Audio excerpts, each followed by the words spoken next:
जय हिंद भाई और बहनों। आशा है आपका रात का खाना हो गया होगा। बात बड़ी कड़वी और सच्ची करने लगा हूँ और ऊपर विषय मैंने वीडियो पर लिख दिया है। मैं उम्मीद कर रहा था कि जो लोग फाइनेंस मिनिस्टर का जो बयान है शायद उसमें से कुछ निकल के आएगा मिडिल क्लास वालों के लिए। जल्दी से जल्दी फटाफट मेरे भाई बहन सब जो हैं लाइव वो आगे वीडियो को जुड़ जाएं और शेयर करें। मैं वीडियो स्टार्ट करने से पहले ही बता दूं कि मैं इस वीडियो में ना किसी पार्टी को सही कहने लगा हूं ना गलत। मेरी अपना विचारधारा है, मेरी अपनी पार्टी हो सकती है, मेरी पसंद की पार्टी हो सकती है, मेरे पसंद की पॉलिटिकल ग्रुप हो सकता है, लेकिन मैं बात करूंगा अपने ही जैसे करोड़ों मिडिल क्लास लोगों की, ताकि ये बात उनसे रिलेट हो और उनका दर्द नज़र आए। इस वीडियो को बनाने की मंशा मेरी ये है कि उनका दर्द सरकार के बहरे कानों तक पहुँचे। मुझे किसी वीडियो से माइलेज नहीं चाहिए, ना मुझे कोई इलेक्शन लड़ना, ना टिकट चाहिए। जब चाहिए होगी हद से मांग के लड़के ले लूँ। मैं ये बात कहना चाहता हूँ मोदी जी से, मोदी जी आपकी देशभक्ति पर, ईमानदारी पर किसी को शक नहीं है, किसी को शक नहीं है, और आप आगे भी जीतोगे। हम जिताएंगे आपको, हर बार जिताते आए हैं, आगे भी जिताएंगे, मरते दम तक जिताएंगे। मगर हम बचेंगे जिंदा तभी तो आप जीतोगे। आज मिडिल क्लास का पता क्या हाल है? ये क्या आप बोल रहे हो? फाइनेंस मिनिस्टर आपका क्या बोल रही है? 20 लाख करोड़ में से आपने ये कोयला, ये हवाई जहाज, ये एयरपोर्ट, हमें तो नहीं चाहिए कोयला, एयरपोर्ट, हवाई जहाज, हमें तो नहीं चाहिए। एमएसएमई और ये दुनिया भर के लोन फोन, ये हमें तो नहीं चाहिए। आपके एक आदेश पर आपने कहा जी दुकानें बंद, हमने दुकानें बंद कर दी। आपने कहा मार्केटें बंद, हमने मार्केटें बंद कर दी। आपने कहा मॉल बंद, हमारे भाइयों ने मॉल बंद कर दिए। घर बंद, घर बंद, व्यापार बंद, व्यापार बंद। और क्या जान लोगे हमारी? दिया क्या है? आपने कहा अपने से जो नीचे तबके का, जो आपके साथ काम करता है, आपके नौकर, आपके हेल्पर, आपके कर्मचारी, आप सबको तनख्वाह दो, दी, आज भी दे रहे हैं। हम आपसे मांग क्या रहे हैं? हमें आपकी कोई आर्थिक सहायता नहीं चाहिए, हमें आपका एक पैसा नहीं चाहिए, क्योंकि आप हमें दोगे नहीं। हमें पता है आज तक 70 सालों में किसी गवर्नमेंट ने मिडिल क्लास को मजबूत करने के लिए कुछ नहीं किया। इनको चाहिए सिर्फ गरीब, जो इनका वोट बैंक है। एक पार्टी के लिए एक धर्म विशेष के लोग, एक पार्टी के लिए एक धर्म विशेष के लोग, गधों की तरह ये इनको हाँकते हैं, उनका वोट लेते हैं। और जो ऊपर बैठे हैं वो सरकारें बनाते हैं, अपने फंड से चलाते हैं।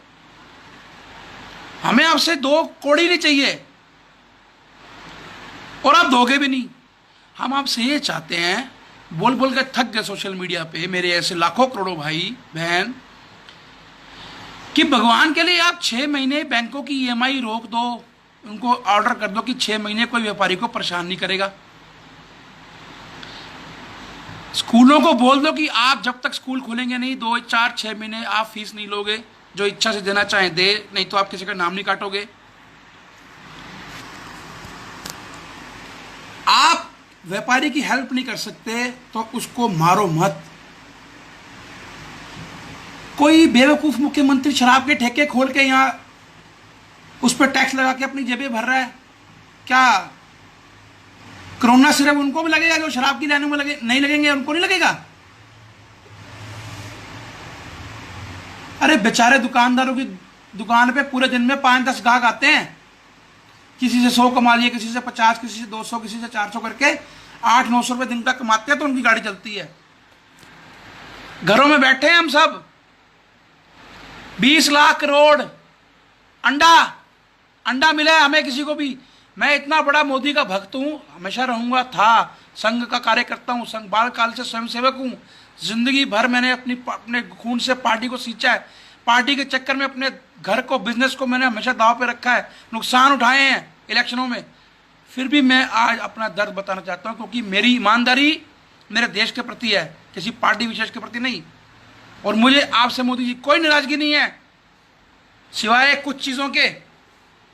ये जो आपने ऊपर बिठा रखा ना प्रशासन, ये कामचोर सरकारी नौकर, अफसर, आईएएस आईपीएस, जी तो दुनिया भर के ऊपर बैठे हैं, जो सरकारें चलाते हैं। मंत्री तो टेम्परेरी होते हैं, 5 साल 10 साल फिर चेंज, ये परमानेंट है। ये कोई काम नहीं करते। आप एक टुच्चा सा आधार कार्ड बनाना हो ना, 500 रुपये लगते हैं उसके, जो फ्री है। मैंने 2 बार अप्लाई किया लोन प्रधानमंत्री रोजगार योजना में, पीएमईजीपी के थ्रू। मेरे पास सारी रिपोर्ट पड़ी है, फोटो स्क्रीनशॉट भेज दूंगा।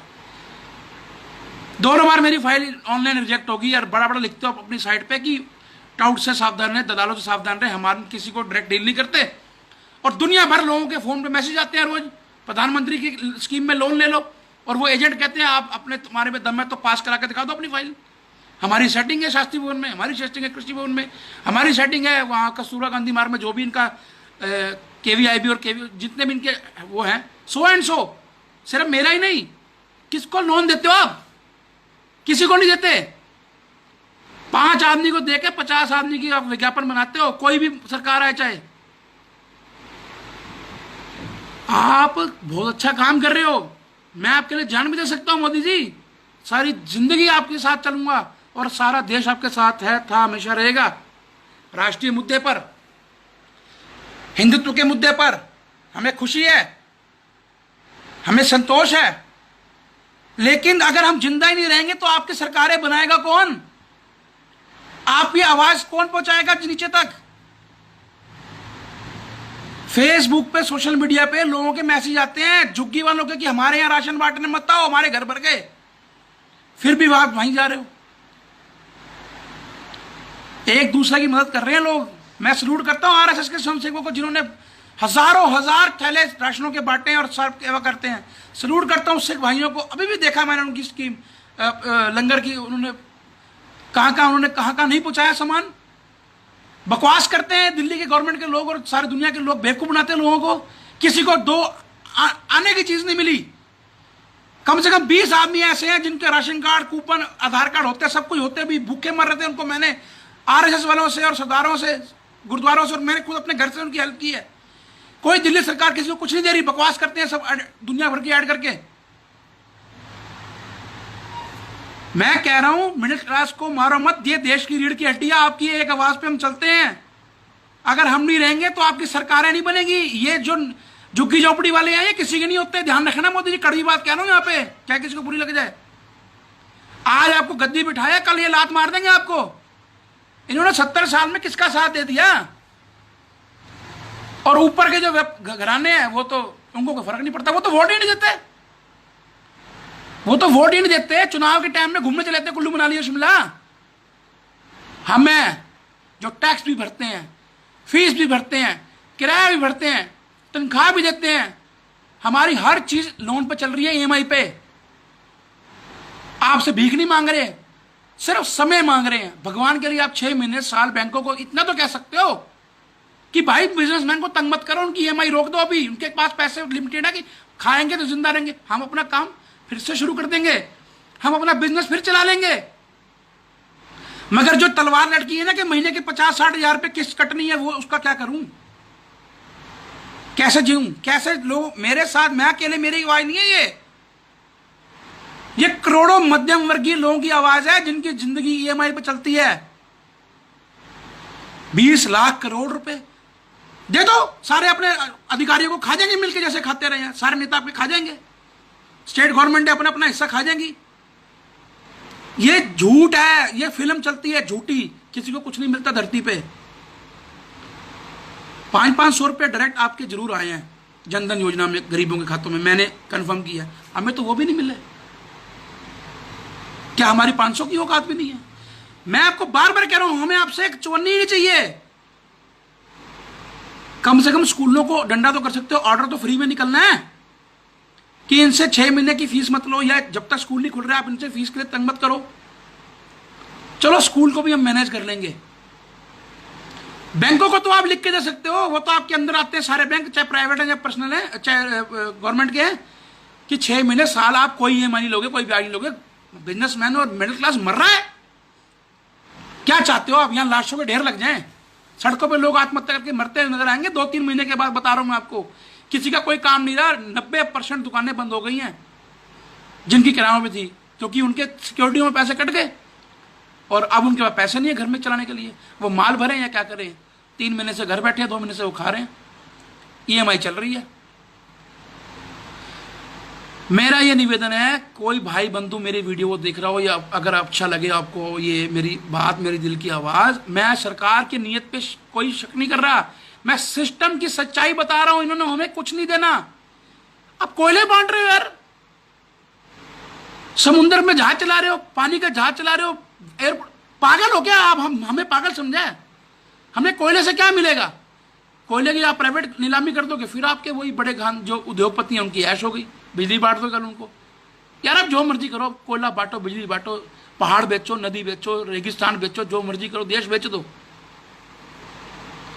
मिडिल क्लास को रोटी तो दे दो यार। लोगों की तनख्वाहें आप कहते दो, कहां से दें? कहां से दें? 2 नंबर के काम हम कर नहीं सकते। हमारे अंदर टीके लगे हुए हैं, अच्छी शिक्षा मिली हुई है बचपन से, मिडिल क्लास वाले बंदे। हेरा फेरी हमें आती नहीं दुकानदारों को। दुकानें आपने बंद कर रखी है, शराब के ठेके खोल रखे हैं। क्या मजाक हो रहा है क्या? पूरा कर्फ्यू लगाओ, पूर्ण कर्फ्यू, नहीं तो कुछ भी मत खोलो या सब खोल दो। जगह भगवान के भरोसे ही छोड़ना है आपने हमें। और ये कोयले ही बांटने 20 लाख करोड़ के, ये हवाई जहाज, ये एयरपोर्ट, क्या कैसी बातें करते हो यार? किसको नौकरी मिलती है? एयरपोर्ट बनाओगे या किसको नौकरी मिल जाएगी बताओ? एयरपोर्ट पे झाड़ू मारने वाले या लोडर का काम करने वाले के लिए भी ना 10 MP के फोन जाते हैं। जिसकी जान पहचान होती है ना, वो अपना कोई भाई बंधु लगा देता है रिश्वत खिला के। किसी को कुछ नहीं मिलता, ये आप अपने दिमाग से निकाल दो। हम हमेशा अपने जेब से अपना घर चलाते आए हैं और आगे भी चलाएंगे। अगर कुछ कर सकते हो ना मदद, तो पैसे नहीं चाहिए हमें आपके। देश का पैसा हम अपनी तरफ से और दे देंगे। 6 महीने साल का हमें टाइम दिला दो बैंकों से कि वो हमें तंग ना करें, हमारे घर फोन ना करें, हमें डिप्रेशन में ना डालें कि आपकी केस ड्यू है। हम अपना घर ठीक कर लें, अपने आप को कोरोना से बचाएं, अपने परिवार की जान की रक्षा करें, या पहले बैंकों की फीस, बैंकों में अपना लोन भरें। वो कह रहे हैं आपका सिविल स्कोर में दिक्कत हो जाएगी, या फिर हमारे को मार काट के गरीब कर दो यार। हमें तो झुग्गी वाला कर दो, बढ़िया है। 2-2, 3-3 झुग्गियां डालेंगे, इधर डालेंगे, कल को डालेंगे, आपसे लेंगे माल, हर साल लेंगे आपसे वोट, वोट के बदले नोट, और दुनिया भर की फैसिलिटी फ्री। एक नेता अपने धर्म के लोगों को चढ़ा रहा है, एक अपने धर्म के लोगों को चढ़ा रहा है, कोई रोहिंग्या को पाल रहा है, कोई बंगाल में कश्मीर बना रहा है। क्या मजाक चल रहा है क्या? हमारे बारे में कौन सोचेगा?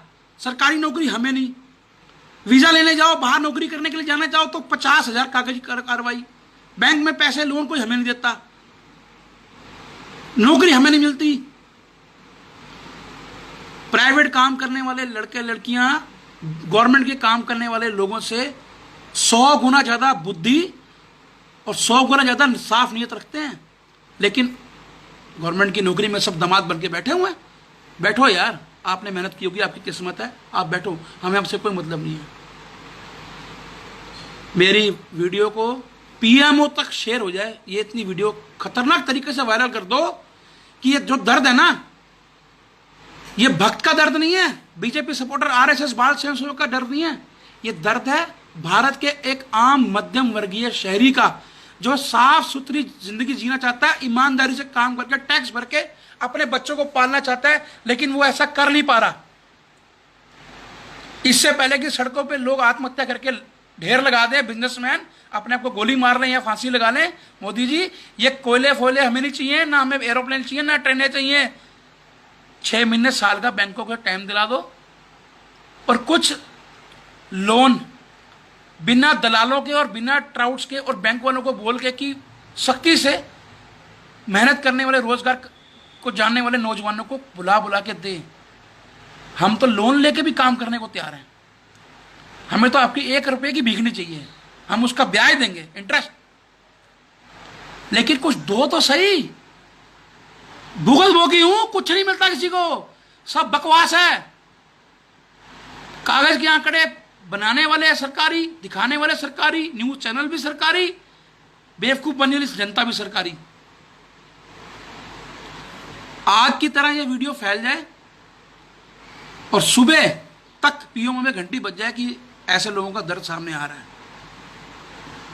हम तो चुनाव में भी कुछ नहीं कर सकते। रो पिट के हमें तिरंगा की शक्ल याद आ जाती है, मोदी जी की शक्ल याद आ जाती है, उनके किए हुए अच्छे काम याद आ जाते हैं। फिर हम वहीं बचपन से, क्योंकि हम आरएसएस के बाल्यकाल के स्वयंसेवक हैं, हमें कमल के फूल के अलावा कुछ दिखता ही नहीं, भारत माँ के नक्शे के अलावा हमें कुछ दिखता ही नहीं। फायदा उठाओगे हमारा, मारोगे हमें, या हम भी उस रोंगियों की तरह समान सड़कों पर उतर के आपका सार्वजनिक संपत्ति तोड़े, तब आपको यकीन आएगी कि हमारे अंदर दर्द है। गुंडागर्दी से सरकार चलेगी,